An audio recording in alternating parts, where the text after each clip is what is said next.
The views and opinions expressed on the following program are those of the host and guests and do not necessarily represent those of any organization, including One Generation Away. The freedom of a people to choose its leaders is the root of liberty. Keep alive this experiment in liberty. Liberty, in case you've forgotten, is the soul's right to breathe. Government should be very minimal in protecting liberty. Peace cannot be purchased at the cost of liberty. The sturdy ground of liberty. Liberty once lost is lost forever. Fight for their liberty and for our security. Guarantees individual liberty. This great republic, born alone in liberty. Liberty. Liberty. Liberty. Liberty. Liberty. Liberty. Liberty. Liberty. Just how much do you want liberty? This is Liberty Nation with Tim Donner, cutting through the double talk, taking on the topics, going after what the politicians really mean, and making it all clear. For your freedom and your liberty. Liberty Nation with Tim Donner. Did President Trump really mean what he said about guns this week? Welcome back into Liberty Nation, and this week we'll analyze the remarkable comments of the 45th president in an open meeting about guns, which turned heads on the left and particularly the right. This on the same week the president announced that he will run for re-election. We'll discuss the possible reasons why he's announcing this so early, almost 1,000 days prior to Election Day 2020. We'll touch on a controversial subject, whether whites or blacks are the more racist lot, with Jeff Charles of LibertyNation.com. And we'll talk guns, the First Amendment, and the power of public unions with LibertyNation.com legal affairs editor Scott Cosenza. Say what? Say what? Say what? One more time. Say what? Say what? Say what? One more time. We kick things off with Say What as we offer up some of the most wacky, astonishing, and damnable things uttered by politicians and the chattering class. And of course, we have a president who shoots from the hip on a regular or daily basis. And Donald Trump certainly did exactly that in the ongoing debate about guns this week, sending shockwaves through people on the left and right, now scrambling to figure out whether he means exactly what he said or if he was just engaging in stream of consciousness when he held another of those signature open televised meetings with congressional leaders and state officials and policy experts looking for ways to prevent future school shootings. The president said three things that turned heads, worrying his gun rights supporters and providing a ray of hope for the gun control crowd that has gotten more traction for their agenda from the Parkland massacre than any time in recent memory. Much like when he held another of those open televised meetings on immigration in January, the president raised eyebrows and maybe more when he came out unambiguously in favor of raising the age when people can purchase long guns. You can't buy a handgun at 18, 19, or 20. You have to wait till you're 21. But you can buy the gun, the weapon used in this horrible shooting at 18. You are going to decide. The people in this room pretty much are going to decide. But I would give very serious thought to it. I can say that the NRA is opposed to it. And I'm a fan of the NRA. I mean, there's no bigger fan. I'm a big fan of the NRA. They want to do right. These are great people. These are great patriots. They love our country. But that doesn't mean we have to agree on everything. And a disagreement between the president and the famously powerful NRA on the age issue was encouraging to the gun control crowd, discouraging to gun rights supporters, but was not actually the most controversial thing the president said in that meeting. He went on to question Senators Pat Toomey of Pennsylvania and Joe Manchin of West Virginia about whether raising the age for purchase would be in the bill they've co-sponsored, and admonished them for being afraid of the big bad wolf. So I was just curious as to what you did in your bill. We didn't address it, Mr. President. Look, I think why? Because you're afraid of the NRA, right? A lot of people are afraid of that issue, raising the age for that weapon to 21. But then the president really turned heads when he turned to the issue of taking guns out of the hands of the mentally ill and seemed to support the legal equivalent of shoot first, ask questions later. It takes so long to go to court to get the due process procedures. I like taking the guns early, like in this crazy man's case that just took place in Florida, he had a lot of foreigners. They saw everything. To go to court would have taken a long time. So you could do exactly what you're saying, but take the guns first, go through due process second. Of course, that's not how our legal system works, but the president's impatience with the slow, grinding process of changing the law was clearly evident. If you start taking guns away based on suspicions and without a court order, you open up a can of worms so dangerous that you don't know where it might lead. So the question before the House is, why? Why President Trump, who received an early and ringing endorsement from the NRA, would now openly disagree with them on the age issue and say openly what has often been said publicly on the left and privately on the right, that anyone right of center is fearful of the power of the NRA, and that he's so intent on getting guns out of the hands of people judged to be not in control of their faculties that he's in favor of sidestepping due process to do so. Now, what this reveals is a side of Trump that's often overlooked because of the left's unending beatdown on the man, and that is a president who is largely independent of the traditional political structure, who's almost as willing to call out members of his own party as he is Democrats, who's obviously willing to say things lots of other people think but won't say, support things Republicans are not supposed to support, and oppose things the GOP is not supposed to oppose. This is a president so confident, some would say overconfident, in the bold reforms he supports that, unlike most every other Republican, he's willing even to oppose the NRA, and he seems not to care whether it creates doubts among his supporters. It could also be that Trump feels his independence actually perfectly positions himself to bring a semblance of balance to a debate that's been raging for as long as we can remember, or that he's got a Nixon goes to China moment in front of him, the theory being that only Nixon could have actually opened things up with communist China because of his unimpeachable anti-communist credentials, just as Trump can talk about adding new gun laws because his pro-Second Amendment credentials are similarly unquestioned. But while the gun debate rages on more than 2 weeks after the Florida school shooting, much was made of a resignation in the White House this week. Hope Hicks, the woman who's been at Trump's side for the last 3 years, stepped down as communications director. And to demonstrate the rank idiocy of CNN in general and the perfectly named Don Lemon in particular, Mr. Lemon went on the air and claimed Fox News wasn't even covering the story. I was sitting in my office and I was watching all of the news channels, right? Trump TV or state-run TV, they're not even reporting this. So the Trump supporters, they don't even know about these stories. It doesn't even register. That's the amazing thing. We cover all of these things every day. The White House imploding behind him, and he's standing there going, nothing to see here.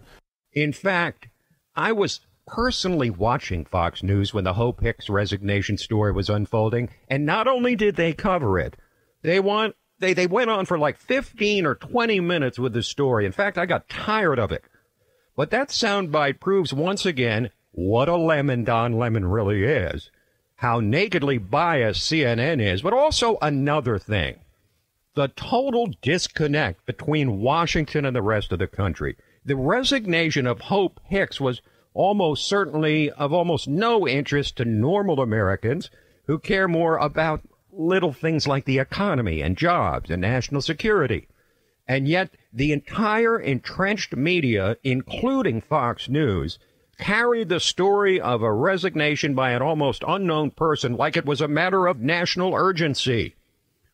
When, if ever, will the media pay attention to the normal Americans who want to hear about things they actually care about instead of insider political stories of interest only inside the Beltway?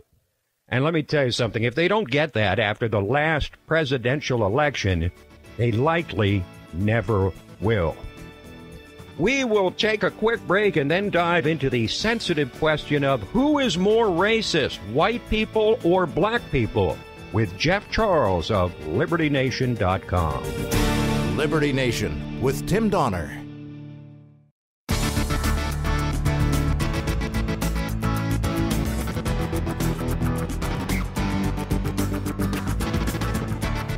What we have heard here today has been a political spectacle. We elect these guys to run the country. They're just not doing their job.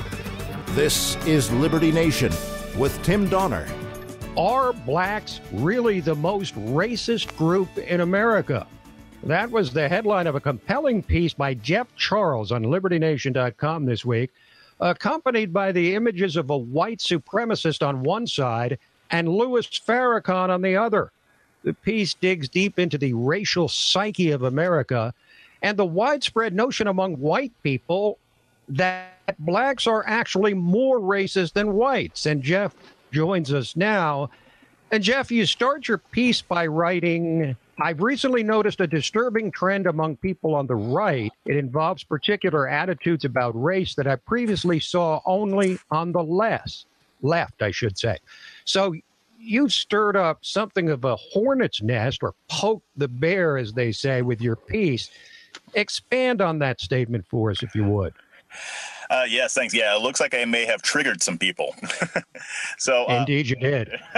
Basically, the reason I wrote that article is because what I've been noticing is, and it's still kind of increasing. I don't think it's on the level as the left, but it's the same type of race-baiting behavior where they're accusing the majority of a group of people of being racist. Now, you normally see this on the left from blacks and whites on the left in all races. But now I'm seeing more of this just in comment sections on blogs that I read, things that I hear. I'm hearing more people characterize the majority of black people as being the most racist. So I thought that was compelling, so I decided to look into the issue. Now, you in your piece cite a 2013 Rasmussen poll showing that Americans consider blacks more to be, quote, more likely to be racist than whites and Hispanics, unquote, in the United States. Now, notable in that poll is that 31% of black Americans think most blacks are racist, while only 24% believe that most whites are racist.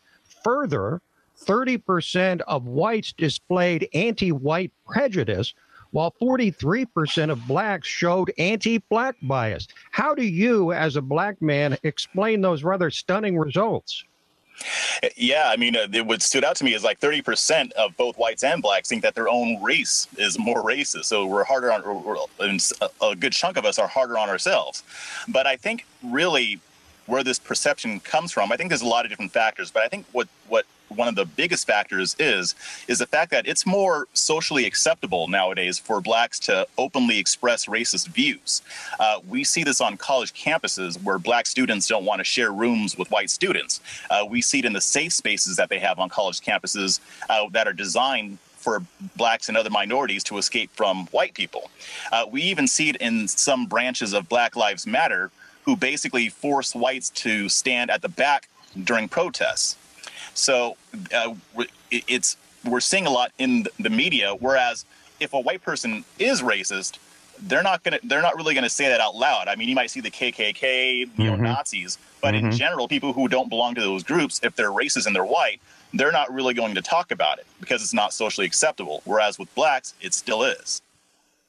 Okay, well, that's a very valid point. Now, those poll results that you talk about in your article are from 5 years ago.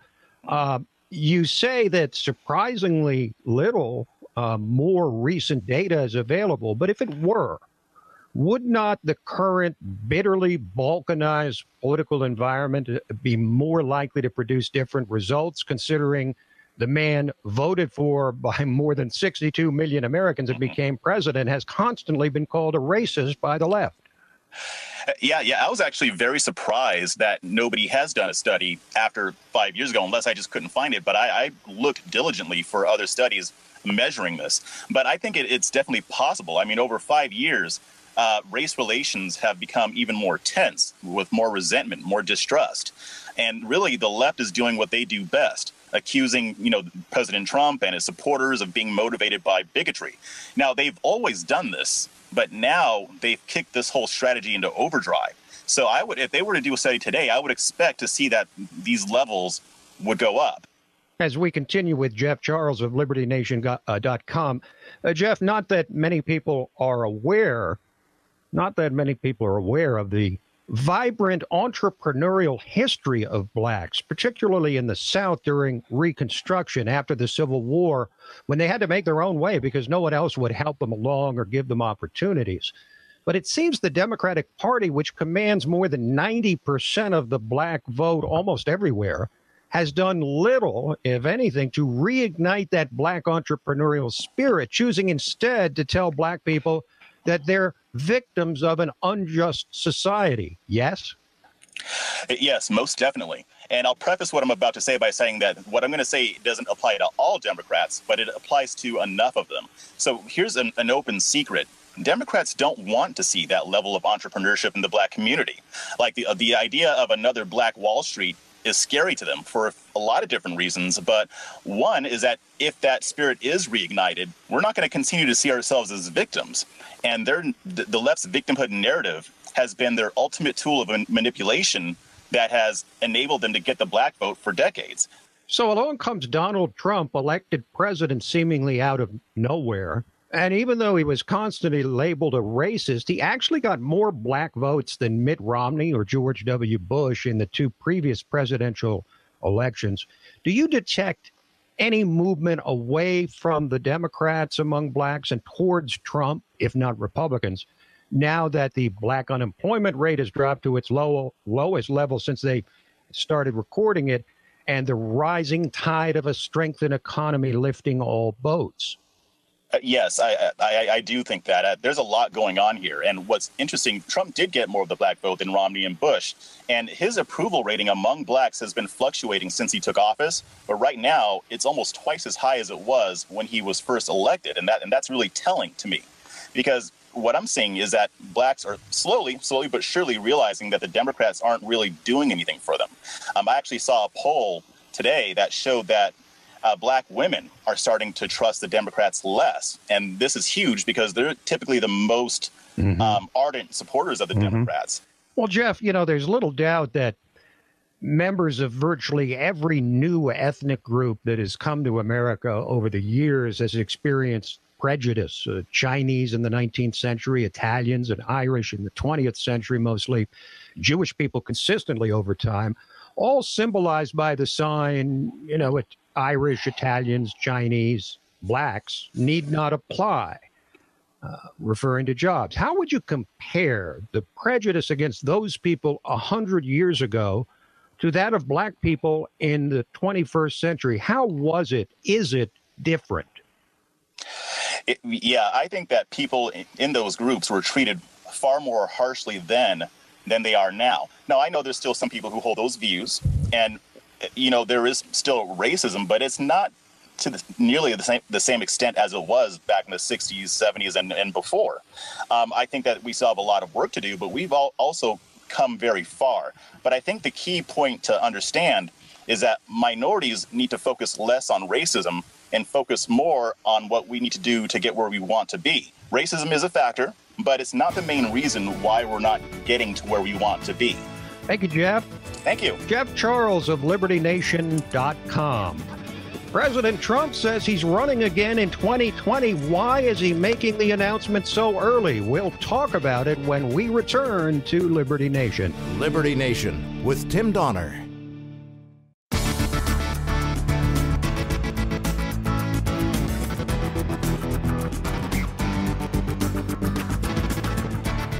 What we have heard here today has been a political spectacle. We elect these guys to run the country. They're just not doing their job. This is Liberty Nation with Tim Donner. Well, President Trump has now made official what most people suspected would happen all along. He is running for re-election in 2020. Although Trump actually filed for a second term with the Federal Election Commission one day after he was inaugurated, the shock announcement on the Drudge Report Tuesday and Trump's own announcement to his supporters later in the week will kick things into a higher gear almost 1,000 days prior to Election Day 2020.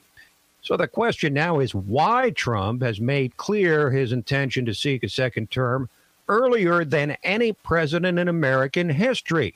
Let the speculation begin. And the way I figure it, there are at least a half dozen, perhaps 7 angles to consider.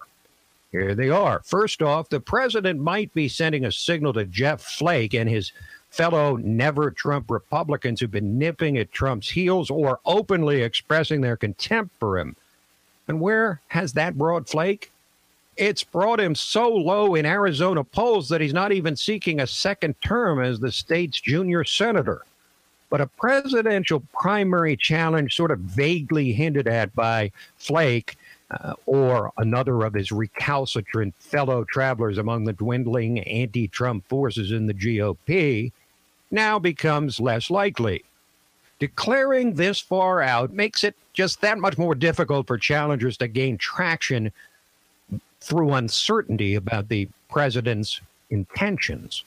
Now, it was notable that at the recent CPAC conference, where the truly hardcore conservatives congregate every year, fully 75% of the attendees said that congressional Republicans should do more to help President Trump. So let's get to the second reason why Trump might be making this announcement so early. There's been so much uninformed and idle speculation about whether Trump enjoys his job or is miserable in it.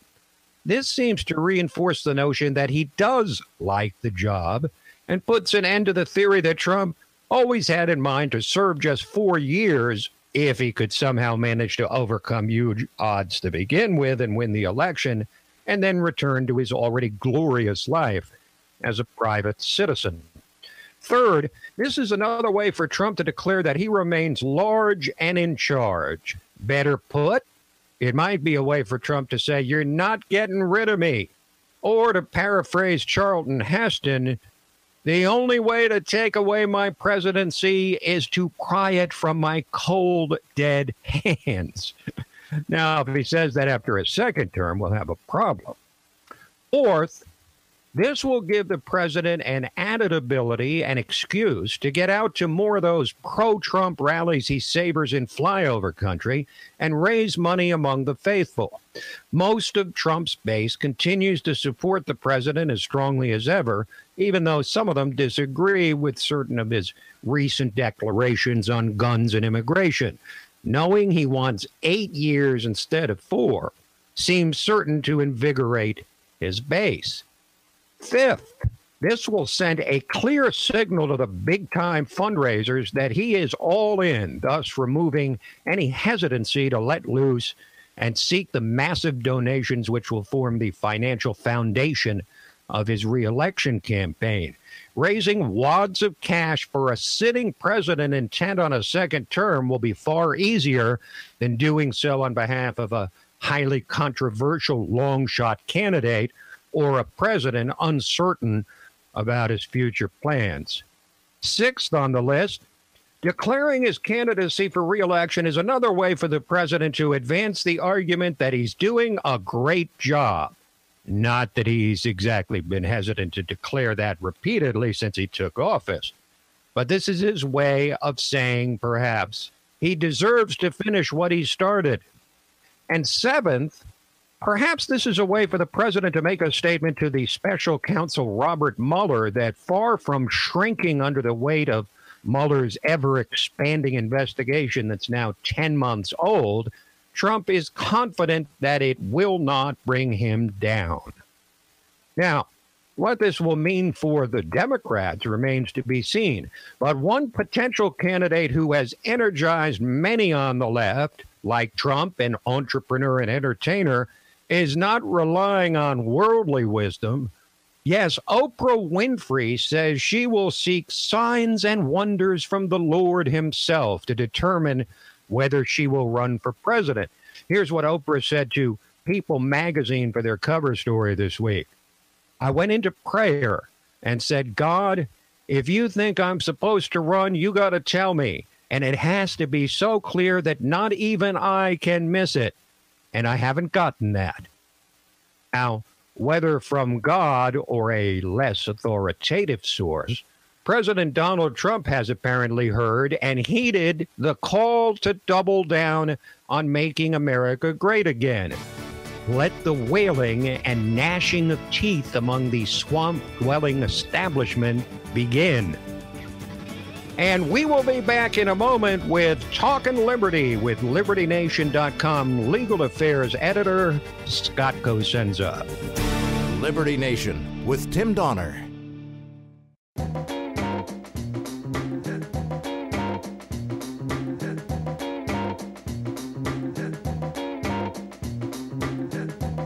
This is Liberty Nation with Tim Donner. Just talking loud, just saying nothing. And now we welcome you into the portion of Liberty Nation which we entitle Talkin' Liberty, which is probably something we should do on a show named Liberty Nation, as we welcome in our regular contributor and constitutional lawyer and LibertyNation.com legal affairs editor, Scott Cosenza. Hello, Scott. Hello, Tim. Well, guns just won't leave the headlines or the front page, as they used to call it in print editions. Ever since the shooting in Parkland, Florida, the issue of guns has been front and center for both sides of the debate. The left appears to be making more headway than they have in a long time. I want to focus not on any specific legislation, Scott, but more on some of the sort of head-shaking comments by President Trump at one of his now signature open meetings with congressional leaders and state officials and policy experts this week. He said, by the time you go to court, it takes so long to go to court to get the due process procedures. I like taking the guns early. Take the guns first and go through due process second. Let me leave it to you to react to that. Well, since time immemorial, Tim, executive department leaders have hated due process. It certainly is difficult. Freedom is difficult. It's inefficient, and it requires a lot of work by government agents for them to do their jobs, and that's one of the reasons why they hate it. It's not necessarily that they're evil people, but they, like everyone, are kind of lazy. And why would you want to do a monumental task, which is take somebody's freedom away via the mechanisms that contain due process protections, when you could just, wave your hand and take their freedom away? And it's incumbent upon the rest of us to say to every single person in power that we demand you use due process, and to even suggest otherwise is unacceptable in a constitutional democracy. Donald Trump received a early and ringing endorsement from the NRA as a guy who could be counted on to protect the Second Amendment, to protect the gun rights of Americans. Do you see him shrinking from the challenge, or do you see him more just trying to sort of navigate the political waters at a point in time where the issue of guns has become a hot button for almost everybody? I think probably the latter, Tim. Donald Trump was never a candidate who sort of has a long and abiding history with gun issues and gun rights and guns themselves. He's a guy he's a city kid, right? And he probably never did shoot a gun. I mean, one can imagine the gun culture and that sort of thing. He's not like he's like a Western, state legislator, for instance. Now, although I will add, Scott, that he did go to military school. Yeah, I don't think that, what that's worth. I don't know what it's worth. I think that was in Pennsylvania, right? I don't think that they have a lot of live shooting as a requirement. But I wanted to add, he was supported massively by the NRA. And I think that, one of the things we have to always keep in mind when we judge Mr. Trump's actions and statements and what comes out of his administration is that it wasn't a choice between him and the perfect candidate we have in our mind. It was basically a choice between him and Hillary Clinton. And the NRA certainly was wise to choose with all its might to back Mr. Trump Trump over Mrs. Clinton, because if she were the president of the United States, we know that she has expressed support many times in the past for a complete ban on civilian ownership of firearms. So who knows where we would be. So, his statements are troubling, but I don't think that they are anything more than just sort of like Trumpian statements. They're, how we analyze this president's words, we have to be, sort of, they're different than a typical analysis we might give to president's words that are often vetted through many layers. His are not. So I think they're troubling. I think that we who want to defend our firearm rights need to let him know that they're troubling, and that we expect him to not introduce more restrictive gun controls because they don't offer any benefit and are odious to our Second Amendment rights. Scott, while the president is being sort of hailed for holding all these open meetings, sort of casting sunshine on the messy process that is endemic to a constitutional republic, this is one of the downsides here, where you're seeing publicly the kind of things that we used to only figure went on privately. So I'm wondering if these open meetings, if the benefits of it are outweighing the drawbacks at this point. Yeah, that, Tim, is that's an interesting political calculation. I think that his statement probably, if you sort of look at it, I read this Scott Adams blog from time to time, and he makes a sort of a second job of analyzing the president's statements and others' reactions to them. And there's some enlightenment that can be gained there, I think. And one of the things that he would perhaps say of it, look what Trump did. He kind of didn't commit to any new gun control laws, but at the same time, he has the people who are really thirsting for new gun controls think that maybe there's some hope there, and so take him off sort of the demonization list for, he's not an obstructionist, let the NRA kind of twist in the wind that way, perhaps. I don't know. I'm not the best at these these sort of political analysis. I'm more of the guy standing there saying no, no, no to more gun controls in any way, shape, or form. You're the one that, as Bill Buckley said about National Review, is standing athwart history and yelling stop. Yes, sir. That's right, Scott? All right, let's switch from guns over to the Supreme Court, and free speech was the order of the day at the highest court in the land this week. Yeah, there's two interesting cases, Tim, that one of which could really change sort of how a lot of this country, and another that I think is really important. In one case called Janus v. American Federation, we may have a potential, really a landmark case with public sector unions. And right now, public sector unions, so for instance, police unions and teachers unions, to name two, have the ability in many states to compel employees to give them money in order to pay for their collective bargaining. So you're a teacher in state X, you get a job with the local school district, they give you your pay, and let's say it's $1,000 a week for easy math, and the union gets to take $74 of that $1,000 for their collective bargaining fees. And you can say, well, I don't want to join the union. They're a bunch of gun-grabbing people that who don't support my politics. They want Hillary Clinton to be president or whatever it may be.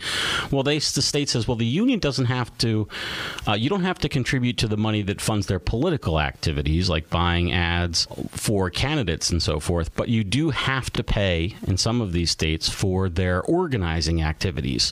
And this has been challenged as compelled speech, which is to say, what if I don't want them organizing on my behalf? Why don't I have the option to not contribute to that, and forcing me to contribute to that as a function of my job, which is a government job, which is to say, it's not like Company X said, well, this is part of the conditions of your employment. No, this is the government saying you're going to have to be compelled to speak in this manner. So the idea is, if this is compelled speech, it's prohibited by the First Amendment. Last time the court ruled on this, it was 4-4, and we didn't have Gorsuch, and he may make all the difference, and that's what the court watchers are looking to see. So that's case number one, Tim, on free speech at the court this week. In the second case, we have a fascinating man, and I encourage everybody to look more into this guy. His name is Fane Lozman. And Mr. Lozman, I encourage everybody to do a little Googling about him. He's a fascinating individual. He is He is suing the city of Riviera Beach, Florida, because the people who govern that city, the city commissioners, had him arrested because he was telling the truthful stories about other commissioners' corruption arrests at a public meeting, and they didn't like that. They do not like Mr. Lozman because he holds their feet to the fire, and so they had him arrested. Now, later the charges were dropped, but the case says anytime a public commissioner, a cop, could be anybody who works for the government, has another person arrested or cited, not because of their violation of the law, but because of what they say, that's a free speech violation. And let me give you a hypothetical example, if I might, which is somebody's driving down the road with a bumper sticker that says, I hate Donald, or I love Donald Trump, okay? And they're driving through Berkeley, California, and we know the Berkeley police hate Donald Trump and hate Republicans and hate free speech, right? So in that instance, let's say hypothetically the Berkeley mayor, La Raza member, directs his police officers, says, go pull that car over. It's going 26 miles an hour in a 25 mile an hour zone. Well, it is true that under the California Vehicle Code, any vehicle traveling in excess of the posted speed limit may be pulled over, and then and that driver may be cited for speeding. But what motivates that pulling over? If what motivates it, Mr. Lozman is saying, if the reason why he was pulled over in this metaphorical instance is because of that bumper sticker, that is impermissible and a violation of his free speech rights. And he says he was arrested solely because of the content of his speech. He wouldn't have been otherwise. And the Supreme Court is going to rule on that case. Okay, Scott. Now, a federal judge has handed Grubhub a huge victory in the groundbreaking gig economy. It's a big, maybe even a huge case for the growing gig economy, which is sort of, Scott, something that's flown a bit under the radar, but has a chance to effectively change the American workplace. This case, again, it isn't about that company itself, this Grubhub company, which I think is a food delivery service, but the gig economy, the Ubers of the world, the Lyfts and others that don't involve transportation services, there are plenty. There's been this huge trend by union organizers and others, mainly big government types, to see that those people and those companies' competitors, by the way, to see that those people are unable to be classified as independent contractors and only be classified as employees. The problem is that those business models just will not be able to function if those people are classified as employees and not as independent contractors. So this is really a victory for liberty, I think, that people can organize how they choose. You know, an Uber driver and Uber get to decide between themselves what their arrangements are going to be, and that's freedom, and that's a good thing. And that a court ruled, you know, the companies are terrified that I remember you talking about some judge in Hawaii is going to rule, you know, on this immigration stuff. It's like, what's going to stop some random judge? Well, one of the things that can stop is to have some precedent set, and that's why this could be a huge case, Tim, is because the building of precedent, and in this case, if California federal judge granted the gig employer this victory by saying that all their people are independent contractors, and that's a good news for us because we want to be able to get an Uber, right, or a Grubhub or whatever. Indeed. Quickly, one more story. The FBI using a non-public vulnerability to hack suspects on Tor. What is Tor and what's the story here? This is big, Tim. Tor is the private, anonymous internet communication method that the federal government helped fund and put out so that people could communicate anonymously on regular internet communications. They are trackable, and this becomes a hugely important tool, and in fact was promulgated as such by the federal government for people who live in states that are oppressive and are totalitarian, so that they could communicate anonymously. All right. Thank you, Scott. Thanks for joining us. Thank you, Tim. And that is it for this week. But remember that this program, Liberty Nation Radio, as well as LibertyNation.com's own podcast, The Uprising, are available to you on demand at LibertyNation.com, where truth is making a comeback. We'll see you next time on Liberty Nation.